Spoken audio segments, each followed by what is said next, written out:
je vais m'habituer à Tante Hélène, ma soeur Hélène. On était m'habituer à appeler Madame Damo. Voilà, donc si le jour où vous voulez vous l'appeler Madame Damo, ça ne gêne pas. Nous croyons que voilà, Dieu n'est pas lié à ça. Voilà, ça ne peut pas faire blocage sur sa destinée.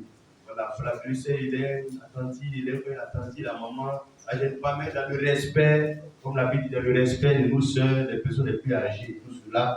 Donc nous sommes contents d'avoir fait un voyage sur Abidjan et il est revenu, nous sommes contents de l'avoir.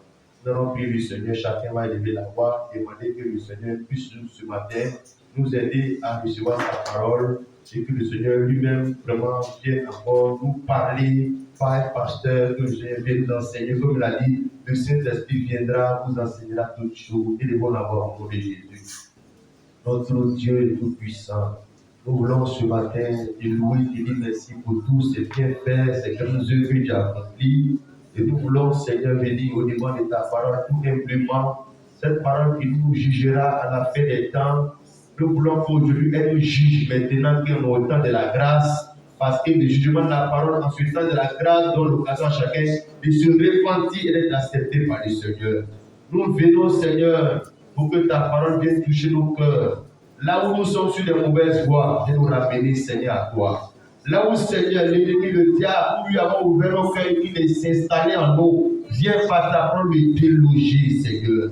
Viens que ta parole vienne nous bénir, car dans ta parole, surtout toutes les richesses, toutes les promesses pour notre élévation, pour nos bénédictions, pour nos pensées, pour nos affaires, pour nos mariages. Voilà pourquoi quand c'est l'heure de la parole de Dieu, nous croyons que c'est l'heure de la bénédiction du Seigneur. Car la première bénédiction du Seigneur consiste pour nous à nous amener à la repentance, à nous amener dans la voie du Seigneur. Bénis-nous ce matin. Ouvre notre esprit, ouvre notre intelligence, entendre à comprendre, Seigneur, ce que tu veux nous dire. Car tu nous as parlé toute la semaine, par des songes, par des visions, même par des personnes inconnues, par les difficultés qu'on a eues, par les épreuves qu'on a eues. Tu nous as parlé. Et aujourd'hui encore, tu vas nous parler dans ce début de semaine. Tous les jours, tu nous parles. C'est parce que nous-mêmes, notre cœur est dur, que nous ne voulons pas écouter ta voix. Mais tu n'arrêtes pas de nous parler parce que tu nous aimes, parce que tu veux nous sauver. Tu parles à notre conscience. Chacun d'entre nous sait quand tu fais le mal, que personne ne le voit, que le pasteur et les frères ne sont pas là. Il sent que Dieu rentre dans sa conscience pour lui parler. Seigneur, nous ne voulons plus résister comme Jonas. Nous ne voulons pas fuir ta présence, ta parole comme Jonas. Même si nous voulons le faire, amène ton gros poisson pour nous avaler, pour nous ramener à toi. Voilà pourquoi nous sommes là. Nous ne sommes pas des enfants illégitimes, des enfants bâtards. Nous sommes les fils du Dieu vivant. Voilà pourquoi tu ne cesses pas, Seigneur, de nous interpeller. Bénis ce moment et qu'en écoutant ta parole, celui qui est malade reçoive sa guérison. En écoutant ta parole, celui qui est l'esprit qui l'a rendu captif soit libéré. En écoutant ta parole, que chacun de nous découvre la grâce de Dieu pour lui. En écoutant ta parole, fait que nous oublions nos problèmes pour voir le grand Dieu d'amour, de bonté devant nous. Merci Père, nous te demandons de le réaliser dans le nom de Jésus-Christ. Amen. On reste toujours debout, nous prenons nos Bibles dans le livre de Néhémie. Nous allons lire des Écritures dans le livre de Néhémie. Voilà, je vais demander aux frères de mettre Néhémie le chapitre 13.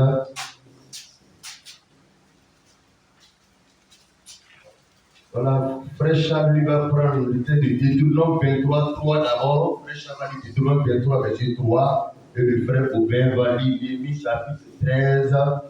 Voilà le verset 1 au verset 3.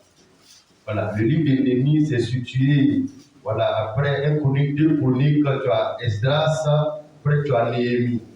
Donc Néhémie, c'est le livre qui est situé entre Esther et puis le livre d'Esdras.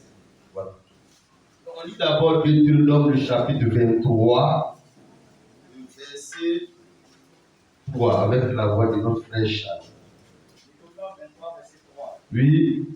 L'Ammonite et le Moabite n'entreront point dans l'assemblée de l'Éternel, même à la 10e génération et à perpétuité. Bon, tu peux commencer à faire le verset 2 pour nous aider. Ou bien verset 1 même, voilà, frère. Verset 1. Oui. Deutéronome 23, verset 1. Celui dont les instituts ont été écrasés, pour lui à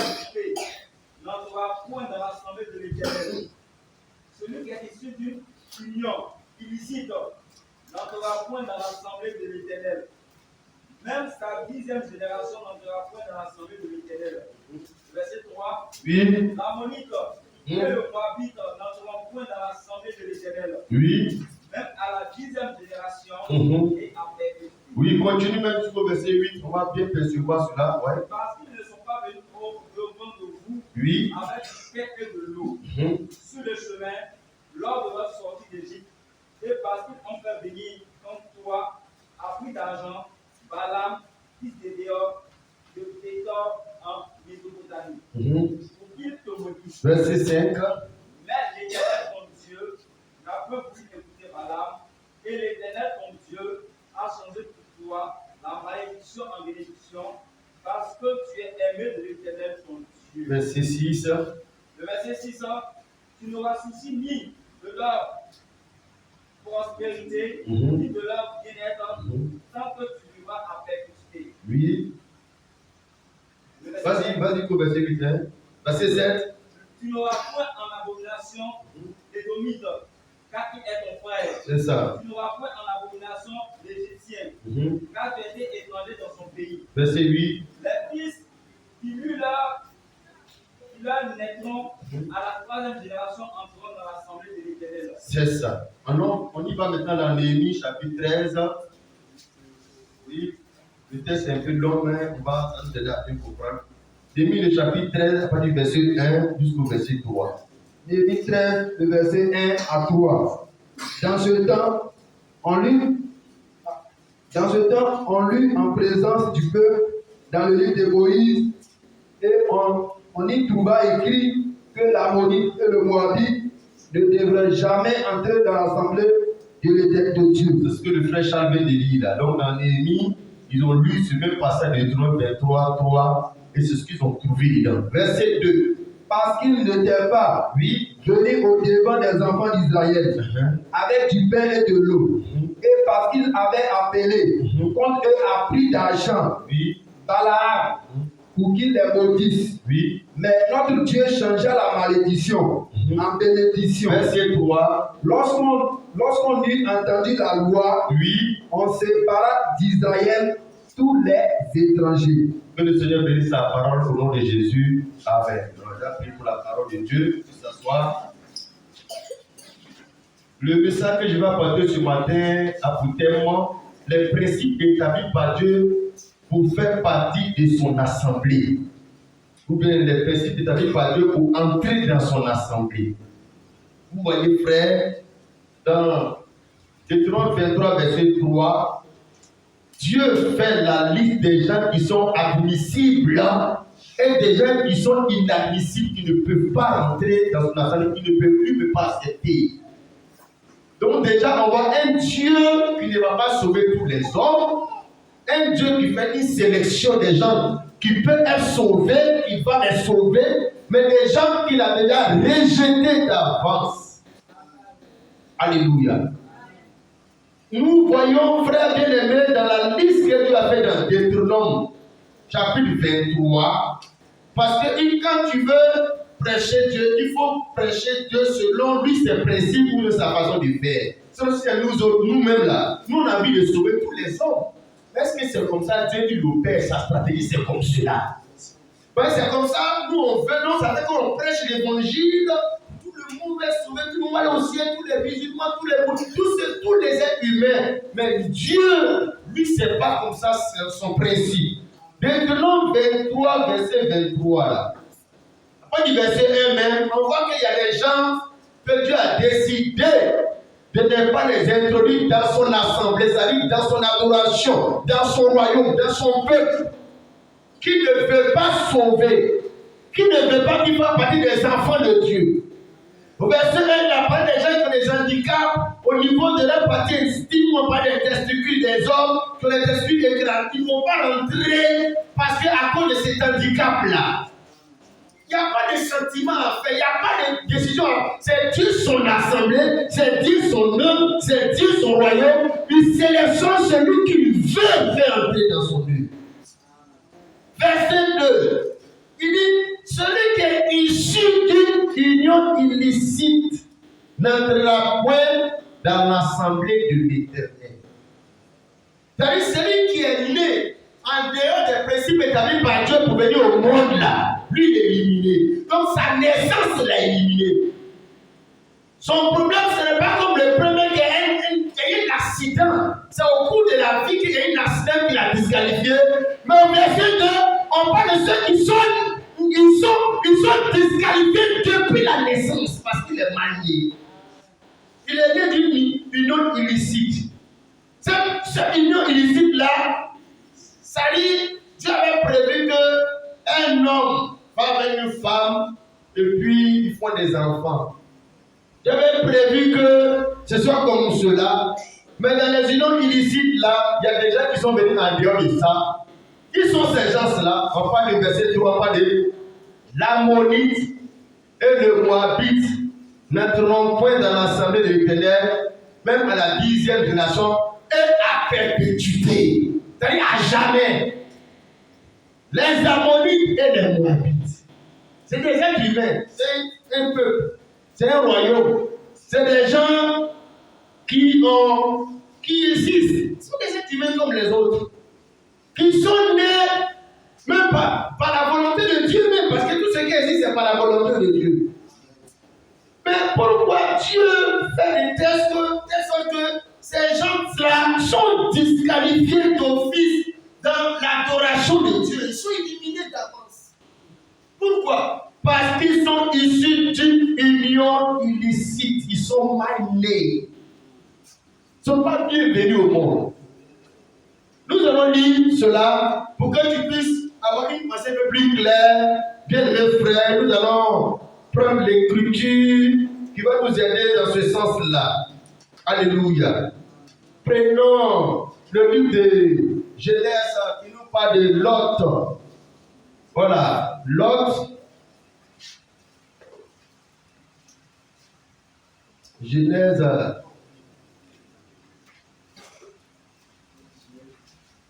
chapitre 19. Genèse chapitre 19, le verset 30.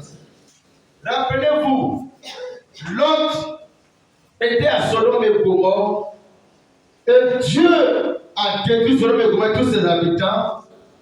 Dieu a détruit aussi même la femme de Lot.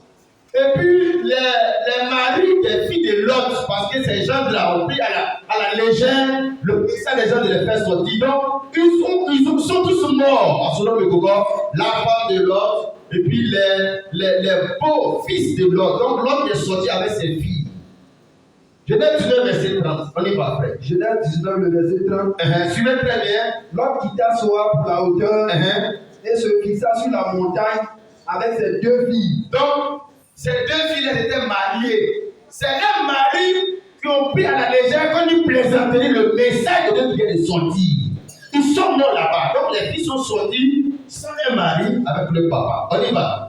Avec ses deux filles. Car il craignait de rester à Soa. Oui. Il habita dans une caverne. Lui et ses deux filles. Donc Lot, sa femme est devenue statue de 16. Ses beaux-fils sont morts. Lot est sorti avec ses deux filles. Verset 31. L'aîné dit à la plus jeune. Donc leur mari n'est pas là, les maris sont morts. L'autre même là, sa femme est morte. Donc ils sont dans les campements, papa et les deux filles. L'aîné des deux filles dit. L'aîné dit à la plus jeune. Oui. Notre père est vieux. Et il n'y a point d'homme dans la contrée pour venir vers nous. Oui. Selon l'usage de tous les pays. Selon l'usage qui est établi dans tous les peuples là.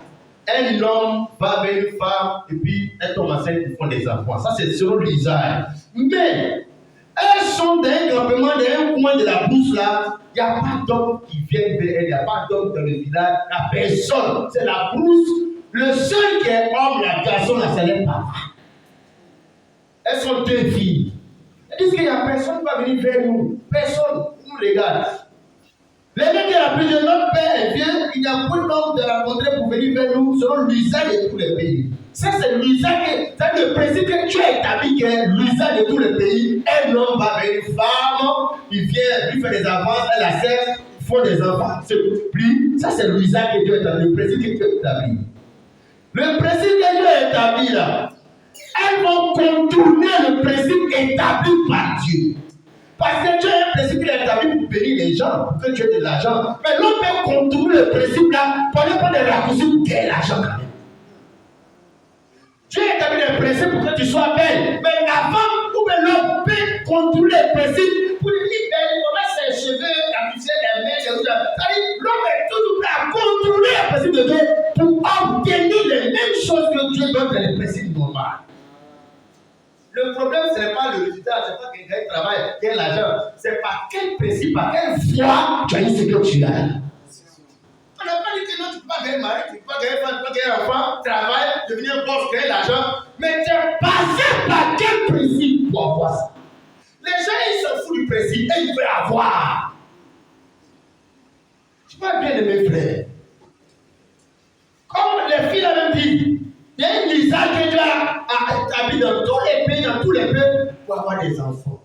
Et ils voient que cette manière de faire par Dieu pour avoir des enfants, ça n'existe pas dans les secteurs. Qu'est-ce que vont faire? Verset 32. Verset 32. Ils vont laisser Dieu de côté, ses principes de côté, l'homme va mettre ses propres principes en place pour obtenir les mêmes choses que les principes de Dieu donnent à un homme. Verset 32. Bien. Donc c'est la grande sœur qui dit à sa petite sœur, viens, faisons boire du vin à notre père. On n'a qu'à saouler notre père, on n'a qu'à faire boire, vu que sera ici, ce n'est pas boire seul, c'est boire comme le drogué. Faisons boire du vin à notre père. Oui. Et couchons avec lui. Et nous ces filles-là, on n'a qu'à le saouler, et puis on va coucher avec papa. Afin que nous conservions la race de notre père. Oui. Elle fit donc boire du vin à leur père. Ça, c'est leur propre principe pour la procréation. Oh, Dieu avait établi lui ses principes. Ouais, frère. La question que je dois te poser, est-ce que la foi qu'il est pris pour gagner l'argent, pour gagner femme, pour gagner mari, pour gagner foyer, pour gagner les choses là, est-ce que c'est la foi et l'usage établi par Dieu qui est là? Même si c'est comme ça, on fait en Côte d'Ivoire. Même si en Côte d'Ivoire, c'est comme ça, on fait pour devenir douanier, policier, c'est devenu le principe des hommes. Quel est le principe que Dieu a établi pour rentrer dans la façon publique, pour travailler à la sueur de son front? Alléluia. Quel est le principe que Dieu a établi pour devenir pasteur? Les gens ont établi le principe d'école pastorale théologique. Mais est-ce que c'est le principe de Dieu, ça? Il faut toujours passer par le principe que Dieu a établi pour devenir ce que tu souhaites devenir. Alléluia. Frère, vas-y, lecture. Verset 33. Verset 32, reprends verset 32. Viens. Oui. Faisons boire du vin à notre père. Et couchons avec lui. Oui. Afin que nous conservions la race de notre père. Verset 33. Elle fit donc boire du vin. Oui. À leur père cette nuit-là. Et l'aîné alla coucher avec son père. Oui. Il ne s'aperçut ni quand elle se coucha, ni quand elle se leva. Comme ça, tu as drogué. Tu n'es plus conscient de quelque chose. Verset 34. Le lendemain, l'aîné dit à la plus jeune, voici, oui, j'ai couché la nuit dernière avec mon père. Oui. Faisons-lui boire du vin encore. Cette nuit. Oui. Et va coucher avec lui. Oui. Afin que nous conservions la race de notre père. Tu peux t'arrêter le petit pause. Pourquoi Deutéronome 23 existe là, où tu as dit tous ceux qui sont nés d'une union illicite n'entreront pas dans l'assemblée de Dieu? C'est parce qu'il y a eu des gens qui ont fait ça. C'est pour qu'ils sachent qu'en réalité, la sémence du serpent, c'est une vérité. Que des êtres humains sont venus au monde en dehors du principe de Dieu, en dehors de la race de Adam, que le diable a introduit des êtres humains qui sont de sa sémence. C'est par rapport à ces gens de personnes là, Dieu a dit, il y a des gens là, je ne vais jamais les sauver. Je ne vais jamais les sauver, ils ne seront jamais enfants de Dieu. Donc, naturellement, on commence à sentir qu'il y a des gens qui sont venus au monde par des principes contre nature, qu'on appelle l'inceste, qui n'a rien à voir avec le principe établi par Dieu, mais ça produit enfant quand même. Alléluia. Vas-y, frère, le roi d'origine des Moabites et les Ammonites. Mais c'est des êtres humains. C'est des êtres humains comme les enfants d'Israël. C'est des êtres humains. Tout le monde est être humain. Ils se ressemblent, ils sont hommes comme les autres. Mais le problème se trouve à l'origine. Comment tu es par quel principe tu es venu sur la terre? C'est ce qui définit aussi ta destinée dans l'éternité. Vas-y frère. Verset 36. Verset 36. Les deux filles de Lot devaient enceintes De leur de leur père. père. Donc le papa là, il a, sans savoir, sans s'en rendre compte, il a enceinté ses deux enfants. Mais quand les enfants naissent là-haut, les enfants là, ils sont quoi pour leur papa? C'est ses enfants ou ses petits-enfants? C'est les deux en même temps. Parce que quand tu fais enfant avec ton enfant, si ta fille fait un enfant, en temps normal, c'est ta petite fille, ton petit-fils. Ça c'est dehors. Mais quand la semence vient de toi-même, c'est qu'en même temps que c'est ton petit-fils, c'est ton fils en même temps. Oh frère, c'était quelque chose d'illicite contre nature, quelque chose d'abominable qui venait d'exister sur la terre. Verset 37. L'aîné enfanta un fils. L'aîné enfanta un fils. Elle appela du nom de Moab. Elle appela son fils du nom de Moab. C'est le père des Moabites. C'est le père des Moabites. Jusqu'à ce jour. Verset 38. Plus jeune. Oui. Enfanta aussi un fils. Qu'elle appela du nom de Ben-Ami. Oui. C'est le père des Ammonites. Jusqu'à ce jour. Frère Charles va lire Deutéronome 23, mais c'est tout là encore. On va bien comprendre ce passage-là. Donc, les Moabites et les Ammonites, voilà comment ils sont nés. C'est à cause de que tu as dit dans Deutéronome 23, verset 23, maintenant, on y va, frère. Verset 2. Celui qui est issu d'une union illicite, illégale, en dehors du principe établi par Dieu, n'entrera point dans l'assemblée de l'Éternel. Il ne fera jamais partie des enfants de Dieu. Il ne fera jamais partie du peuple de Dieu. Pourquoi? Parce que sa façon de venir au monde, c'est en dehors des principes de Dieu.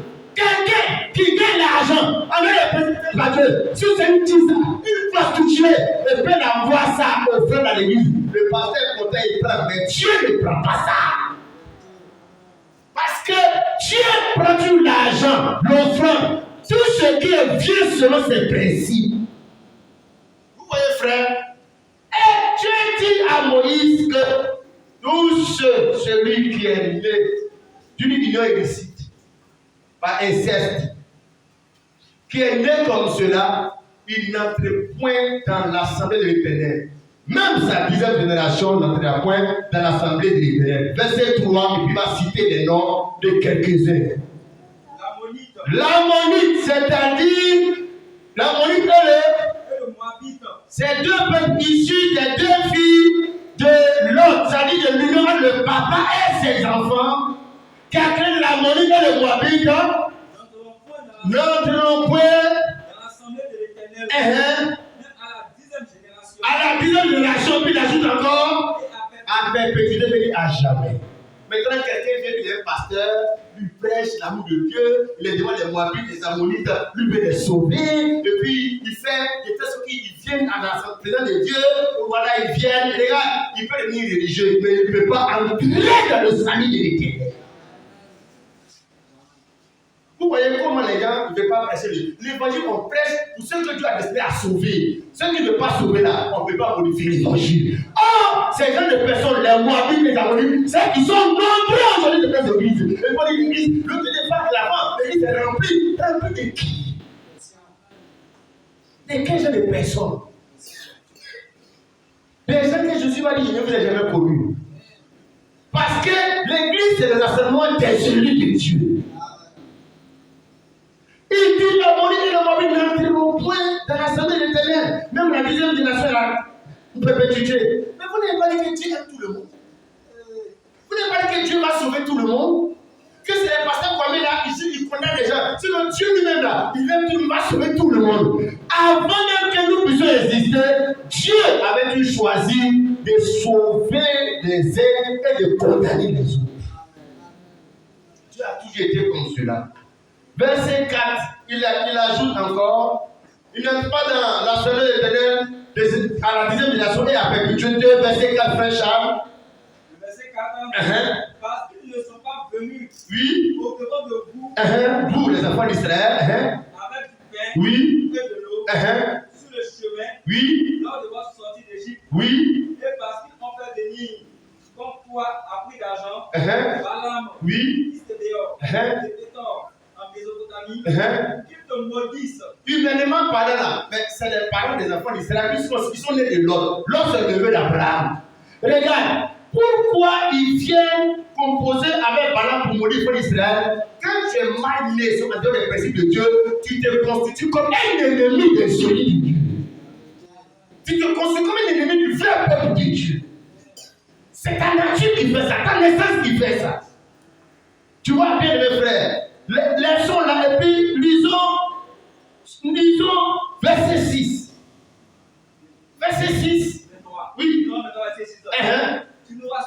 n'auras souci ni de leur prospérité. Il parle toujours des Ammonites et des Moabites. Qu'il ne faut pas te soucier d'eux et de leur prospérité, ni de leur bien-être.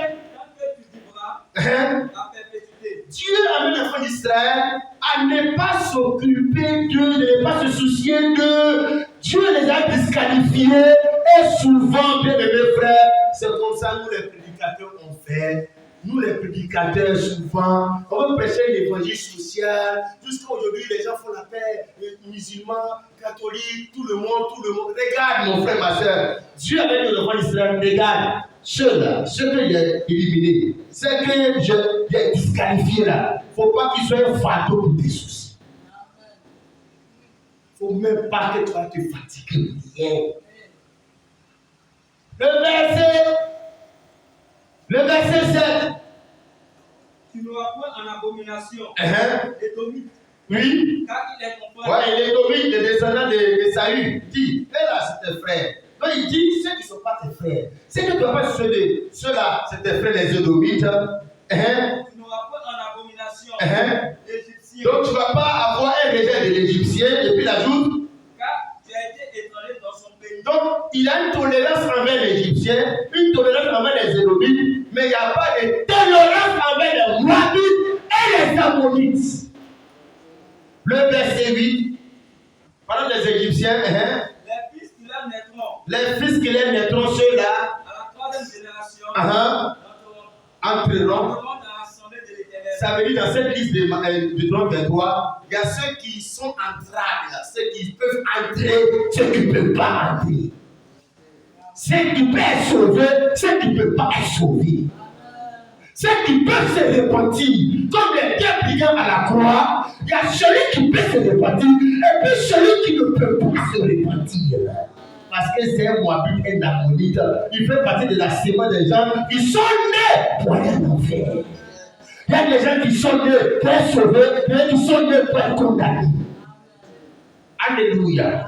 Ça, c'est Dieu qui avait établi ça quand les deux filles de Lot sont allées avoir des rapports incestueux, illégaux, abominables, qu'on a eu avec leur papa, sans avoir foi en Dieu, que Dieu peut nous envoyer des maris.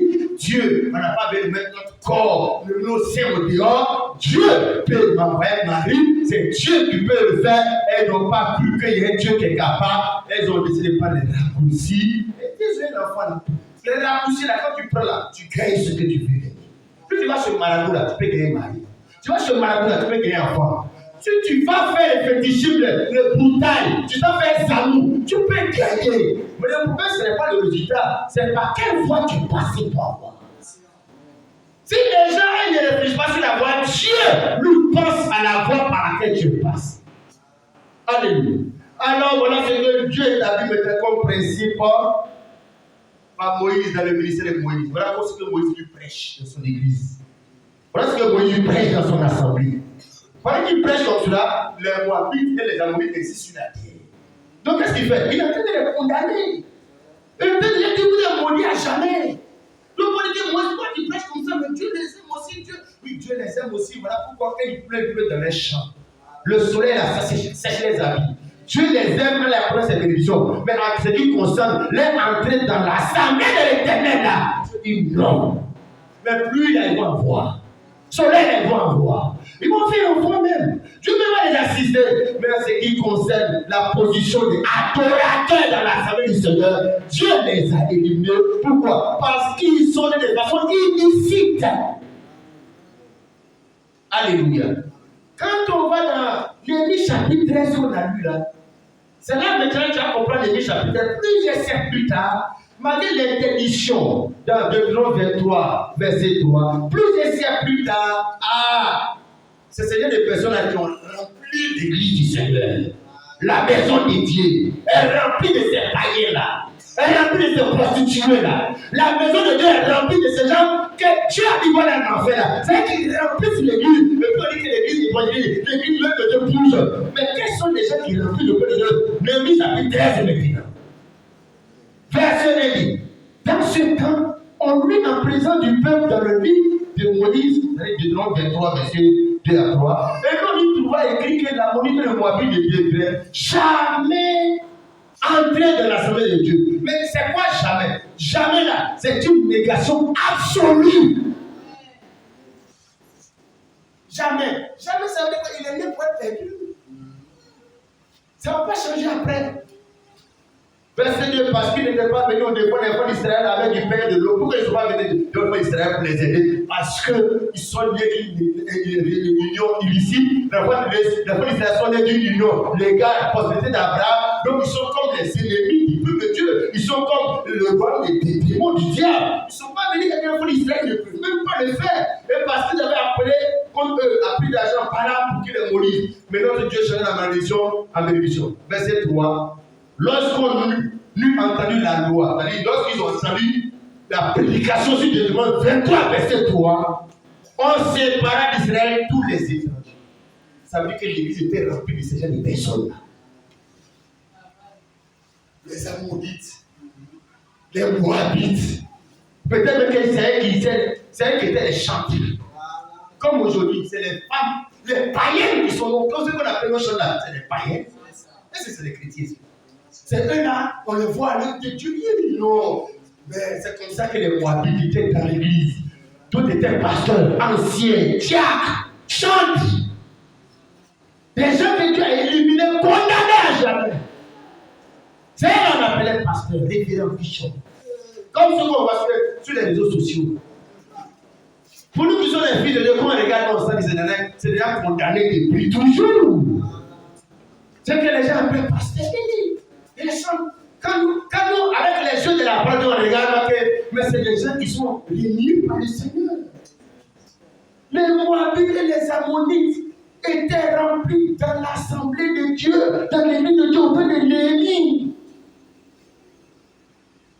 Les gens que Dieu ne voulait jamais voir là. C'est eux, mon frère, qui avaient pris le poids, qui avaient rempli. C'est eux qu'on appelait enfants de Dieu, enfants de Dieu. Donc de Dieu, prophète, bishop, apôtre, onction. Alléluia. Gloire au Seigneur.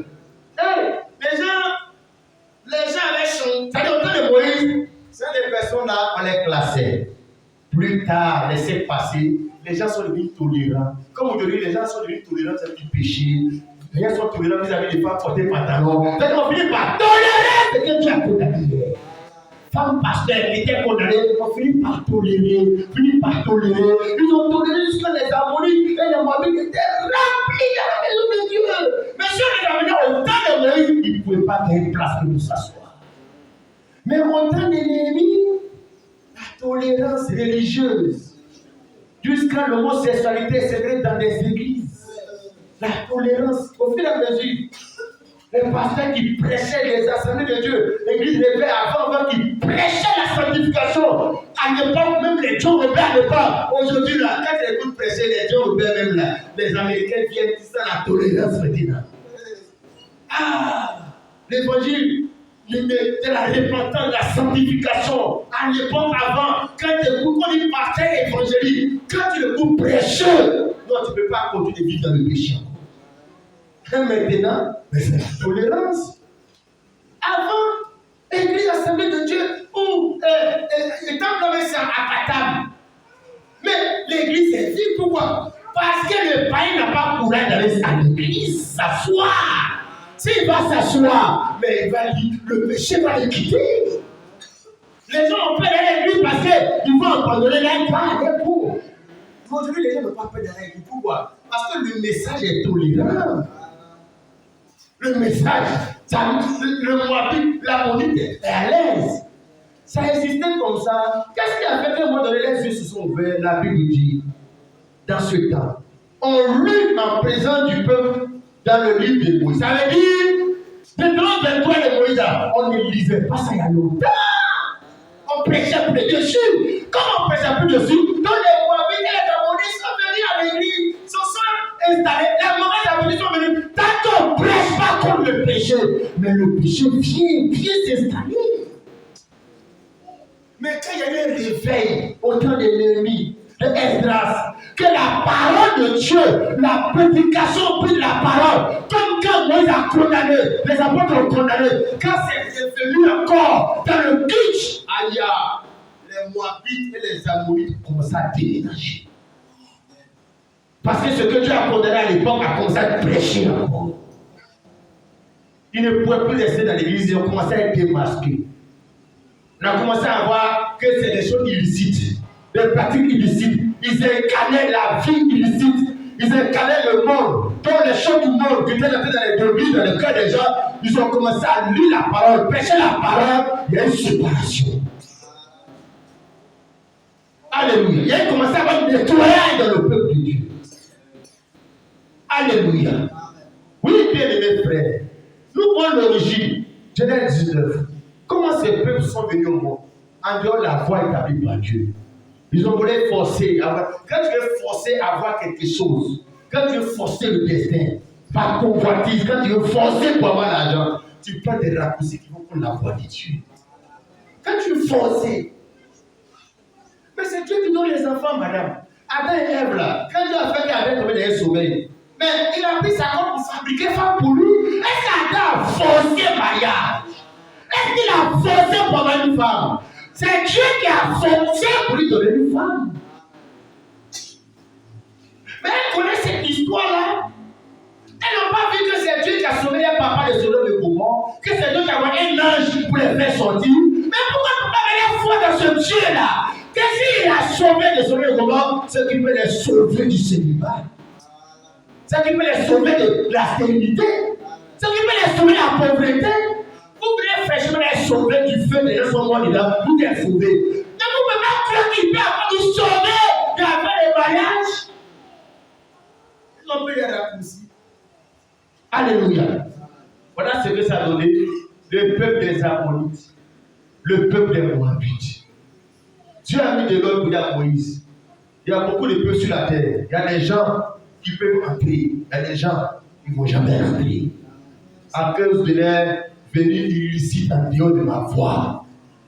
Je ne veux pas les accepter. Mais dans Néhémie chapitre 13, les gens les ont acceptés. Ils ont accepté femmes portées pantalon. Ils ont accepté femmes pasteurs. C'est-à-dire les choses que Dieu a dit jamais là. Et ils ont accepté. Avec eux là, 6 peut devenir 9. Avec nos pasteurs de Dieu, nous on fait de Dieu, c'est le cœur. Si tu vois que tout ça dans les chrétiens font là, c'est les pasteurs qui ont autorisé ça. Toutes ces choses du monde là, toutes ces choses des païens là, qui sont dans nos églises là, c'est les pasteurs qui ont fini par faire entrer l'esprit des Ammonites et des Moabites. Apocalypse chapitre 2, verset 20, femme pasteur. Qu'est-ce que le Seigneur avait dit là-dessus? Frère, chaque fois que tu vas prendre 2 Timothée 2, 9 à 15. Plus tard, les gens deviennent tolérants. C'est ce que tu as rejeté. Heureusement, quand on est ennemi, les gens ont ramené la parole dans le centre du culte. Pour déraciner les Ammonites et les Moabites qui s'étaient installés, qui étaient les responsables du culte. Apocalypse chapitre 2, verset 20. Vas-y. Apocalypse 2, le verset 20. Oui. Mais ce que j'ai contre toi, Ça, c'est le Seigneur qui parle. Il faut lire le verset 1. On va voir qui parle ici. Apocalypse 2, le verset 1. Écrit à l'un de l'église d'Éphèse. Oui. Voici ce que dit celui qui tient les 7 étoiles dans sa main droite, celui qui marche au milieu des 7 chandeliers d'or. Je connais tes œuvres. Donc, c'est le Seigneur Jésus qui parle. On y va. Je connais tes œuvres. Je connais tes œuvres. Ton travail. Oui. Et ta persévérance. Je sais que tu ne peux supporter les méchants. Que tu as éprouvé. Oui. Ceux qui se disent apôtres et qui ne le sont pas. Oui. et que tu les as trouvés menteurs, Oui. que tu as de la persévérance, que tu as souffert à cause de mon nom. Donc, toutes ces qualités-là, il a dit que cette église a ça. Toutes les qualités-là, ces bonnes choses-là, il a ça. Regarde le verset 2. Et que tu ne t'es point lassé. Oui. Mais, Mais, ce que j'ai contre quand on toi, dit mais, c'est que tout ce qui vient là vient pour une contradiction sur ce qu'on vient de donner comme qualité là. Mais, c'est que j'ai contre toi, le j'ai, pronom personnel je, celui qui parle là, c'est Jésus qui parle. Mais, ce que j'ai contre toi, c'est que tu as abandonné ton premier amour. Apocalypse 2, verset 20. Qu'est-ce que tu dis Apocalypse 2, verset 20? Hein? Verset 20. Oui, maintenant tu vois au verset 20. Verset 20 maintenant. Verset 20. Oui. Mais ce que j'ai contre Ce toi, que j'ai contre toi, c'est que tu laisses la femme tu laisses la femme Jézabel qui se dit prophétesse enseigner et séduit mes serviteurs. ce que j'ai contre toi. Le Seigneur veut nous montrer il est contre ce qui est une abomination à ses yeux, ce qu'il ne veut pas voir dans son assemblée qu'on appelle l'Église. C'est ce que les apôtres avaient prêché dans 2 Timothée 2, à partir du verset 9. On dit, ma frère. Donc nous disons la même chose, comme de 30 vers 3, verset 3, le Seigneur a dit à Moïse. C'est pas Moïse qui a dit, vous là, moi je ne veux pas voir tête, moi je ne veux pas vous voir. Comme les parce que c'est Paul qui a dit, je ne veux pas qu'une femme soit pasteur. Non, c'est le Seigneur qui dit à son prophète Moïse, ça je ne veux pas voir, il faut prêcher ça. On dit, ma frère. Frère, c'est comme ça on fait pour savoir que ce qu'on fait au-delà, c'est faux. On n'a qu'à voir à l'origine ce que le Seigneur avait aussi condamné, il ne voulait pas voir. Parce que comme les gens voient ça aujourd'hui avec les yeux, dans les églises, à la télé, ils se disent comment on voit, c'est que ça s'est fait. Non, on n'a qu'à d'abord voir à l'origine. Est-ce qu'on fait ça à l'origine? Est-ce qu'à l'origine, on voit les femmes porter les couleurs, mais les scènes dehors? Même au temps de l'histoire des documentaires, au temps de Hitler. Pas ça même. Les gens jugent avec ce qu'ils voient aujourd'hui. Mais le monde aujourd'hui, c'est un monde corrompu.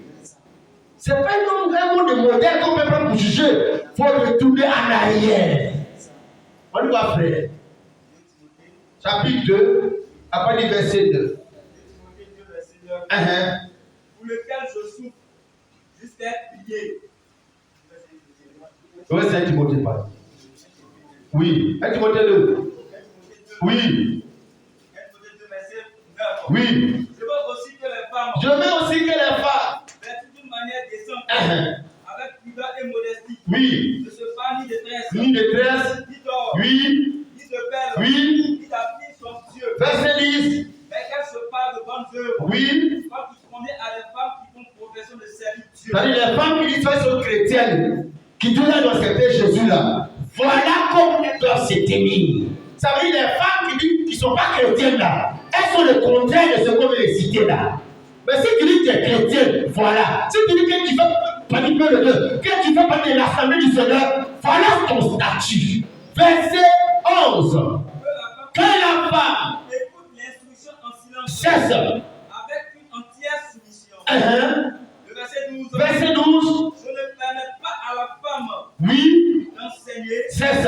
Ni de prendre de l'autorité sur l'homme. Oui. Mais elle doit demeurer dans le silence. Frère, c'est comme ça on finit par voir que, Néhémie chapitre 13 là, où les étrangers avaient rempli, les Amorites, les Moabites avaient rempli l'assemblée de Dieu là. C'est dans ça qu'on est aujourd'hui parce que la parole de Dieu qui interdit ces pratiques là n'est plus lue, n'est plus prêchée. Alors qui est rentré? Comme c'est rentré, on voit les gens parce que c'est valable, Dieu a validé. Que Dieu a certifié. Alléluia. Oh, bien-aimés frères, ça montre que l'église n'est pas en bonne santé, l'église ne prospère pas, l'église est malade. Que la plupart des choses que nous voyons aujourd'hui, on pense que grand ministère là, c'est grand rempli de quoi? De toutes sortes de choses abominables que Dieu a condamnées dans le monde, qui sont venus prendre le pouvoir dans la maison de Dieu. Alléluia. C'est ce que nous avons lu dans 1 Timothée 2, dans Apocalypse 2, 20. Ce que j'ai contre toi, tu laisses la femme, Jézabel, qui se dit prophétesse, enseigner celui de mes serviteurs. Je lui ai donné le temps de se repentir, elle ne veut pas se repentir. Bien-aimés frères et sœurs, c'est l'un des exemples que nous donnons comme ça pour que tu saches que les Ammonites, les Moabites, selon Deutéronome 23, verset 3, que le Seigneur a condamné la Bible, ça ne va jamais entrer dans son église là. Non, les gens ont fait que c'est devenu possible qu'une femme soit pasteur. C'est devenu possible que les sœurs, les cheveux coupés. C'est devenu possible que les pasteurs font la politique. C'est devenu possible que les KS plumes, des païens, des hip-hop, on les appelle chantres de l'Éternel. C'est possible aujourd'hui qu'un chant est en Dieu. C'est devenu possible. Alléluia. Frère, qu'est-ce qui a aidé au temps de Néhémie les gens de commencer à faire la séparation? C'est là qu'on a commencé à mettre la parole de Dieu au centre du culte. Lorsqu'on a déterré de poussiérer de Deutéronome 23 de Moïse là, qu'on a commencé à prêcher ça là, les Ammonites et les Moabites ont commencé à quitter l'église. Les gens du monde ont commencé à quitter les gens. Mais dès le moment où on ne prêchait pas, c'est que vous avez prêché, ramener la loi de Dieu là. Mais les Ammonites, toutes ces choses condamnables, abominables aux yeux de Dieu là, étaient enracinés dans la maison de Dieu. Qu'est-ce qui peut faire que l'église soit nettoyée, sanctifiée, restaurée avant la venue du Seigneur? C'est qu'on ramène la prédication, les anciennes prédications, que les gens n'aiment pas entendre, mais que la parole de Dieu, pour qu'on puisse attendre l'église de Dieu, pour que chaque personne soit sauvé. Ceux qui veulent en enfer, quitte la première en enfer. C'est tout, frère. Alors, quand on se rappelle, les frères qui disent que non, parce que c'est une façon de pression de Dieu, ça fait qu'il y a des gens qui veulent venir, après ils se retirent, ils ne peuvent pas. Mais qui t'a dit qu'on prêche pour que l'église n'a qu'à brûler? Qui t'a dit que c'est commerce, c'est là, on cherche son frère, c'est dit mon cherche. Ça, c'est quand le pasteur cherche beaucoup de dîmes, c'est comme ça qu'il fait, parce que c'est un commerce. On fait l'évangile pour appeler ceux qui sont de la famille. Que les Moabites, que les Ammonites resteront dans le monde, que les fils entendent la voix du berger, que les brebis du Seigneur seulement viennent. Alléluia. Regardez les frères. Les Moabites étaient condamnés par naissance. Comme on a vu dans Néhémie, ils ont été dévoilés, ils sont sortis. Mais je vais parler d'une Moabite. Ruth la Moabite. Mais comment c'est fait pour que cette Moabite puisse rentrer dans l'assemblée du Seigneur alors qu'elle est Moabite de naissance? Vous voyez, frère bien-aimé, ça veut dire, à côté de toute exclusion de Dieu, bien non. Il existe ce qu'on appelle la grâce de Dieu. Il n'y a que la grâce de Dieu qui peut faire qu'un homme exclu peut intégrer la grâce de Dieu. Car nous aussi, qui sommes assis ici, nous étions aussi comme les Moabites, les Ammonites. Par notre naissance, on est né dans le péché. Donc, on est né et puis on est éliminé. Naturellement, parce qu'on n'est pas juif, la grâce était accordée aux enfants d'Abraham, donc les Israélites. Pourquoi Jésus est d'abord venu pour le peuple d'Israël et puis après le salut est venu à toutes les nations. Donc, naturellement, même théologiquement, on est éliminé par naissance. Quand tu nais dans le américain, tu es éliminé parce que tu n'es pas né enfant d'Israël. Donc on est condamné par naissance. Comme tu es en naissance, tu es sauvé. Si tu nais enfant d'Israël, tu es sauvé d'avance. Donc nous aussi, frères, on était nés dans le péché. En venant au monde, parce qu'on ne devait pas pécher, parce qu'on a volé bien dans son Seigneur. Tu ne deviens pas pécheur en commettant le péché. On devait pécher par naissance. On est né pécheur, il y a les péchés et puis le péché.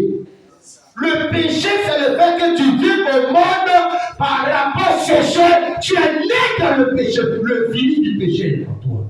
Maintenant, mentir, voler, tout ça là, ça c'est les péchés, c'est-à-dire les expressions de celui qui est le péché.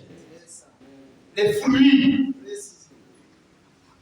Dieu ne cherche pas à nous délivrer des péchés. Il cherche à nous délivrer du péché. Parce qu'après même qu'on est délivré du péché, mais notre nature qui est corrompue commet les péchés. Nous commettons toujours. Mais les péchés que nous commettons ne peuvent pas nous amener en enfer, parce que le péché qui amène en enfer, on a été délivré de ça. C'est le péché qui amène en enfer. Les péchés de celui qui a été délivré du péché, ça ne l'amène pas en enfer. Tu peux mettre en colère contre ma femme. Voilà, il peut y avoir des manquements qui m'arrivent, une convoitise qui vient habiter mon cœur. Ça ne m'amènera pas en affaire. Parce que je ne suis pas un pécheur, je ne suis pas dans le péché. Le péché n'est pas à moi.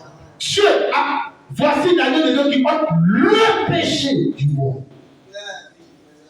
Pas les péchés. Parce que nos péchés vont disparaître quand nous allons changer en un clin d'œil, en revêtant un corps immortel où le péché ne peut pas toucher. C'est là qu'on a plus affaire avec les péchés. Le Seigneur doit dériver d'abord du péché. C'est notre transformation. On va revêtir un corps incorruptible. C'est là qu'on ne peut plus avoir affaire avec un péché. Vous voyez, frère, voilà notre naissance. Nous êtes dans le péché.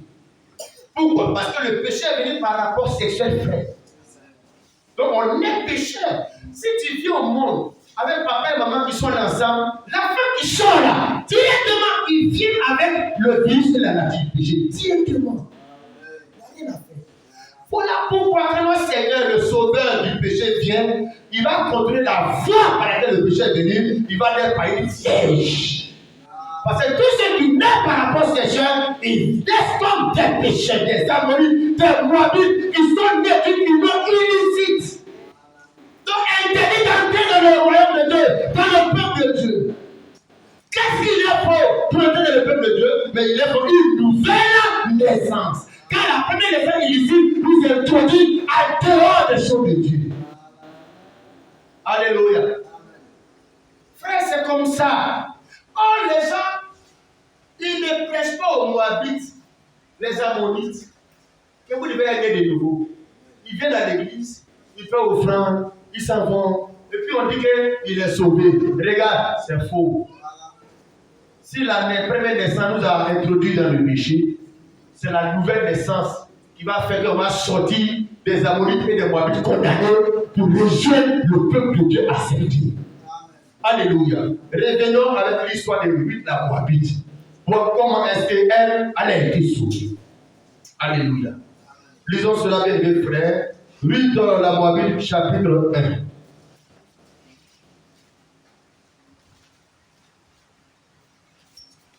Ruth la Moabite, je crois que c'est après Juge.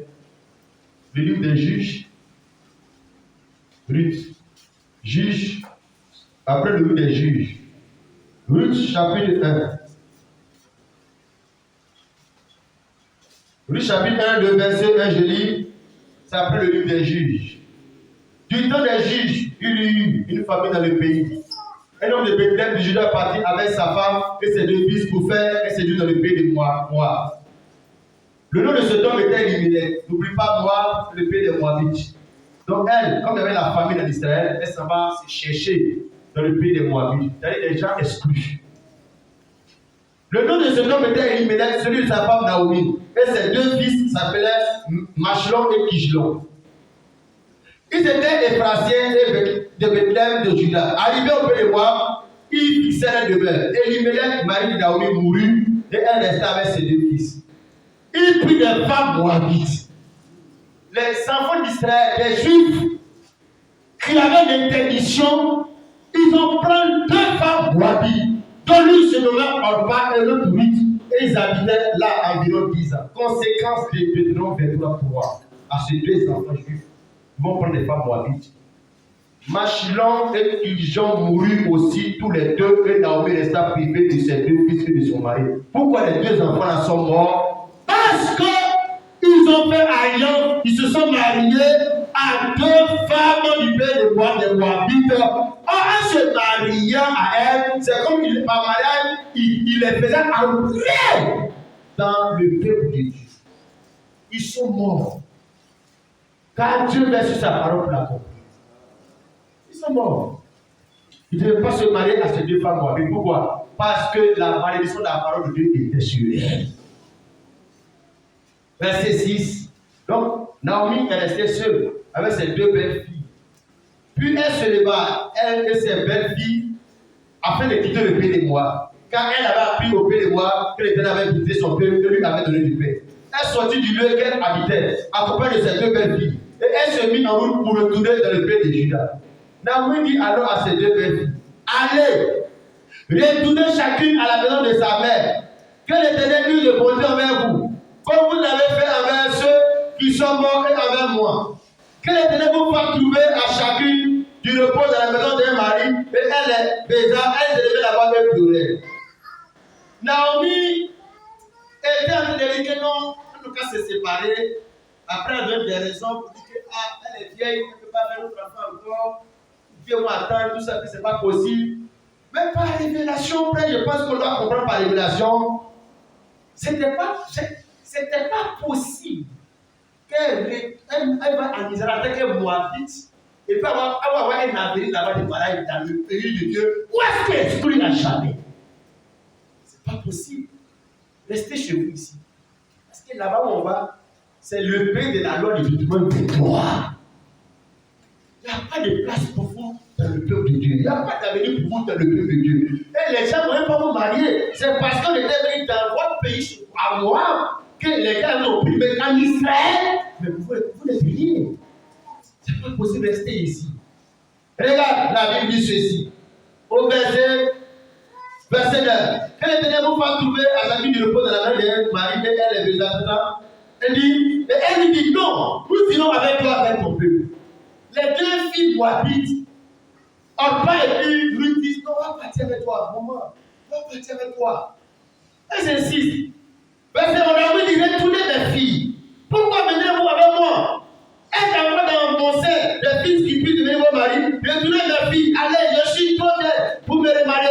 Quand je dirai, j'ai de l'espérance. Quand cette nuit même je serai avec mes maris et que je ferai des filles, attendrez-vous pour cela. Si je grandis, refuserez-vous pour cela de vous marier? Non, mes filles. Car à cause de vous, je suis dans une grande affliction de ce que la main de l'Éternel s'est étendue contre moi. Non, mais dit à cause de vous. Donc elle finit par discerner que le fait que ces filles-là sont rentrées dans sa vie en tant que belle fille, la main de Dieu l'a frappée pour accomplir sa parole. Attendez-vous pour cela. Qui, si grandis, refusez-vous pour cela de vous marier?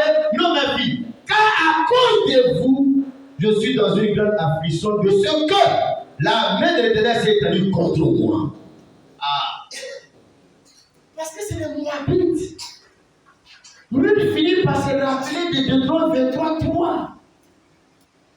Que les enfants d'Israël doivent se marier entre eux. Enfants d'Israël. Mais ne doit pas sortir de la limite du peuple d'Israël pour aller prendre des étrangers. Surtout les Moabites et les Ammonites. Or, ces enfants sont les prendre. Et la main de Dieu, elle a fini par dire qu'à cause de vous, la main de Dieu s'est donnée contre moi. On est qu'à se séparer. Moi, je marche pas avec les Moabites. Verset 14. Et elle se levait la voix et pleurait encore. Orpa baisa sa belle-mère, mais Ruth s'attacha à elle. Ruth est attachée à Naomi. Naomi dit à lui, voici ta belle-sœur est retournée vers son peuple et vers ses dieux. Retourne comme ta belle-sœur.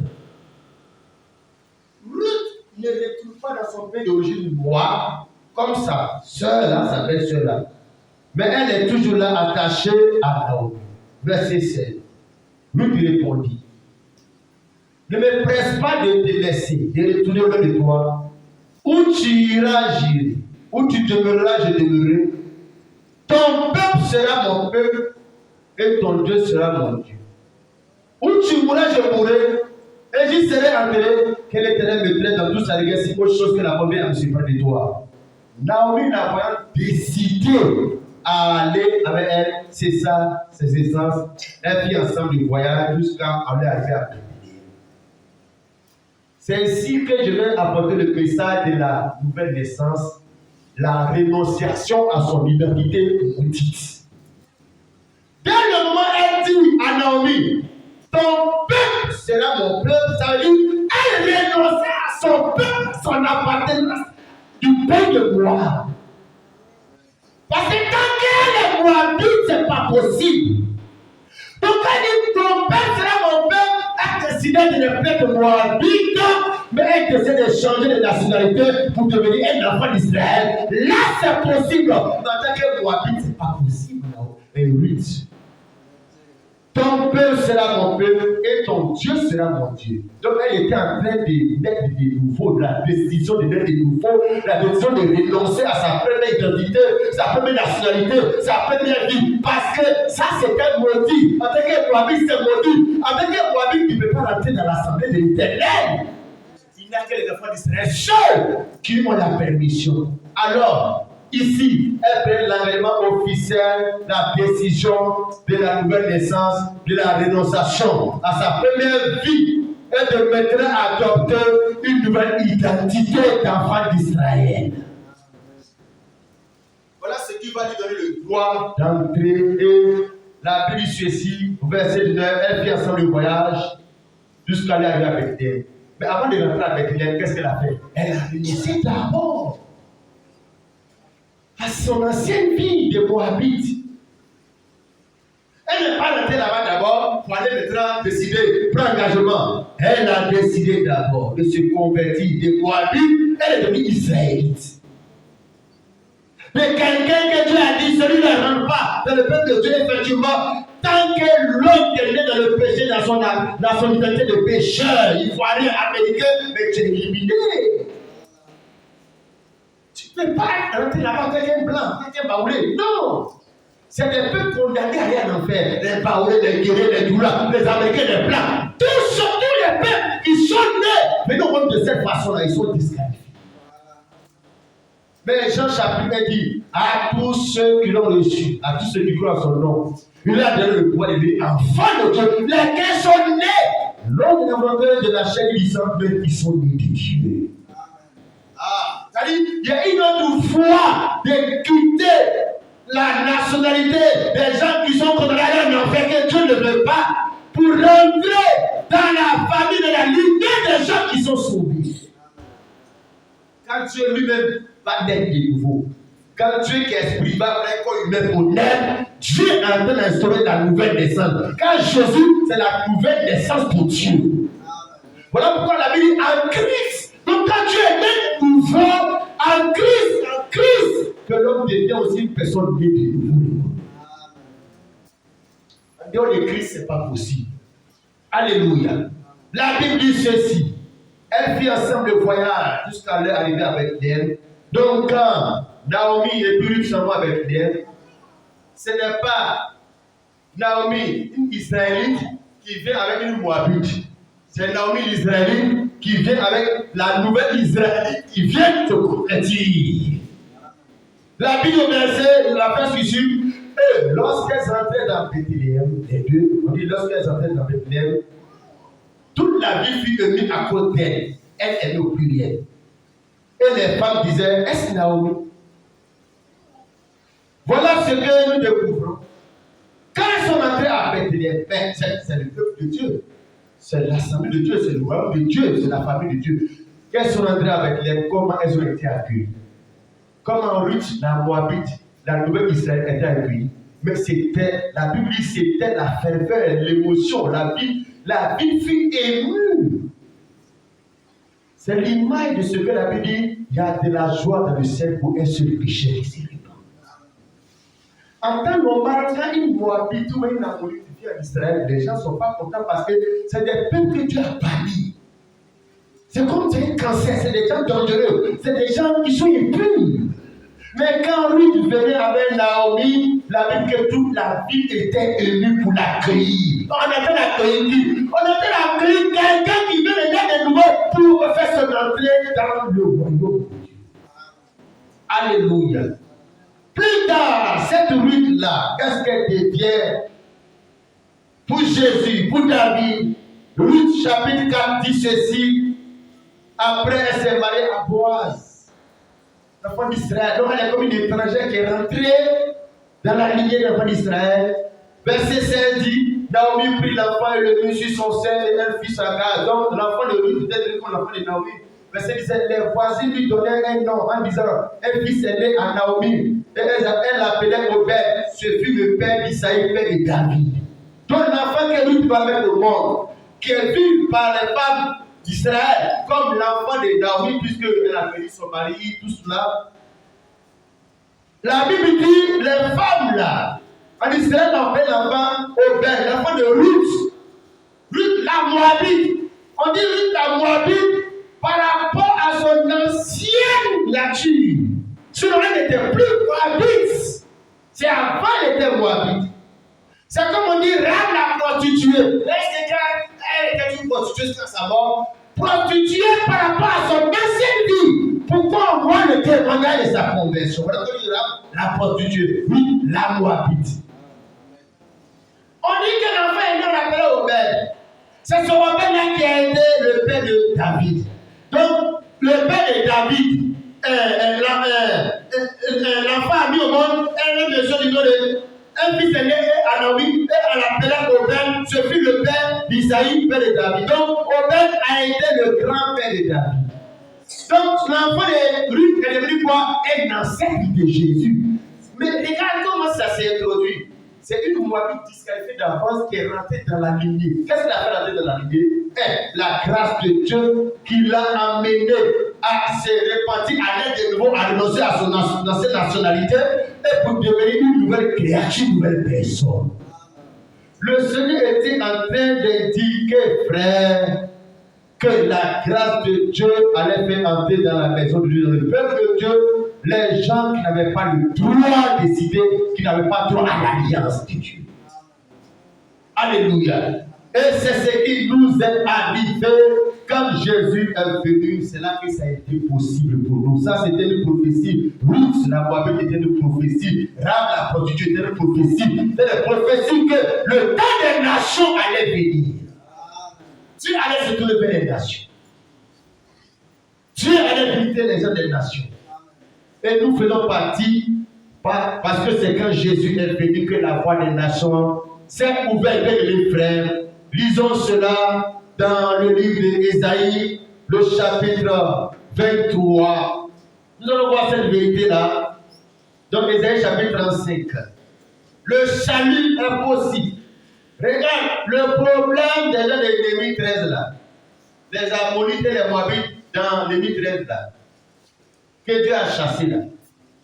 Il les a chassés parce que ils ne sont pas rentrés dans l'assemblée de Dieu dans la même voie que Ruth la Moabite est rentrée.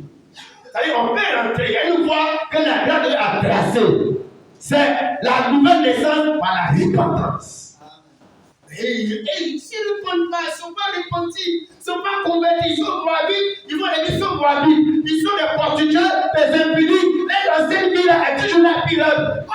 Oh, Ruth était une ancienne moabite, mais elle a fait la déclaration, elle a pris la décision, elle s'est engagée d'abord pour dire à Naomi, ton peuple sera mon peuple, ton Dieu sera mon Dieu. C'est à partir de cette déclaration qu'elle a fait le voyage à Bethléem.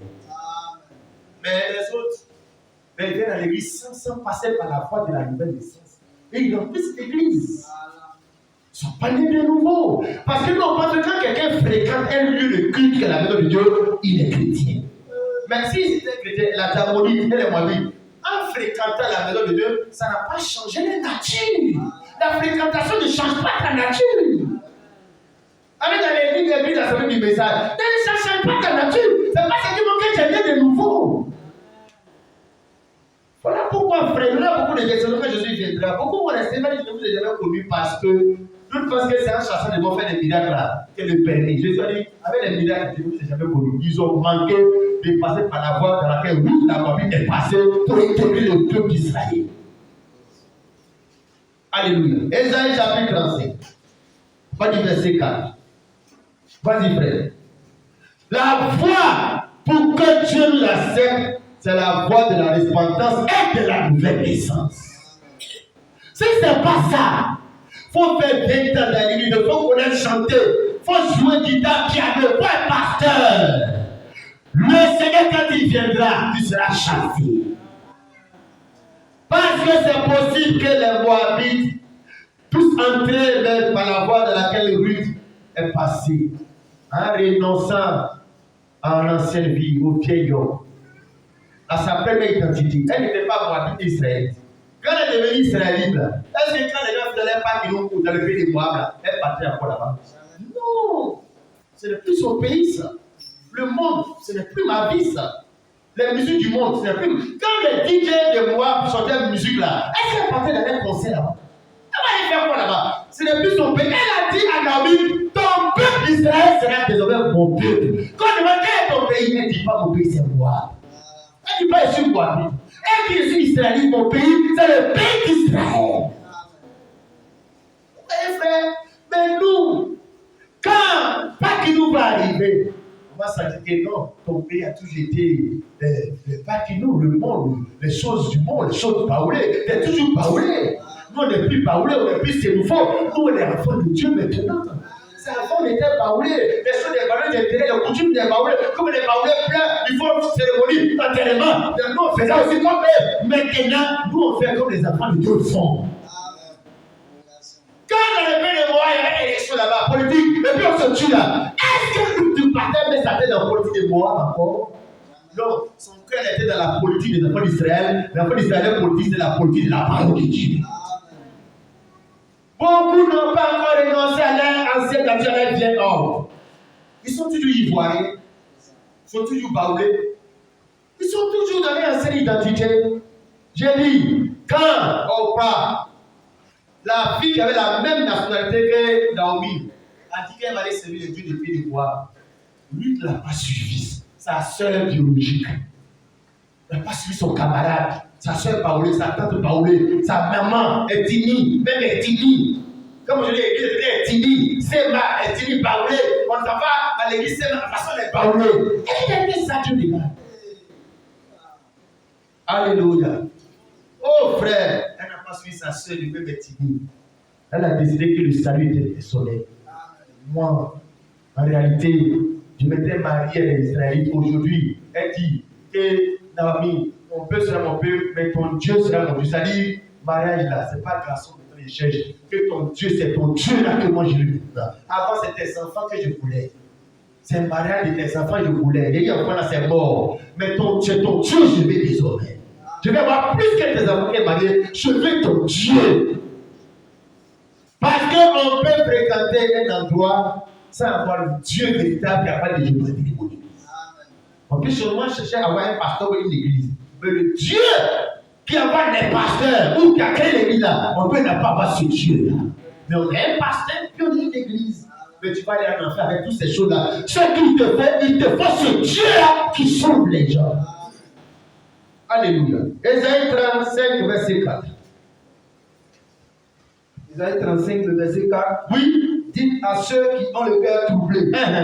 Prenez courage. Oui. Ne craignez point. C'est ça. Voici votre Dieu. Voici votre Dieu. La vengeance viendra. Oui. La rétribution de Dieu. C'est ça. Il viendra lui-même. Dieu viendra lui-même. Ça veut dire, ce passage veut dire que Dieu a envoyé des représentants qui étaient les prophètes.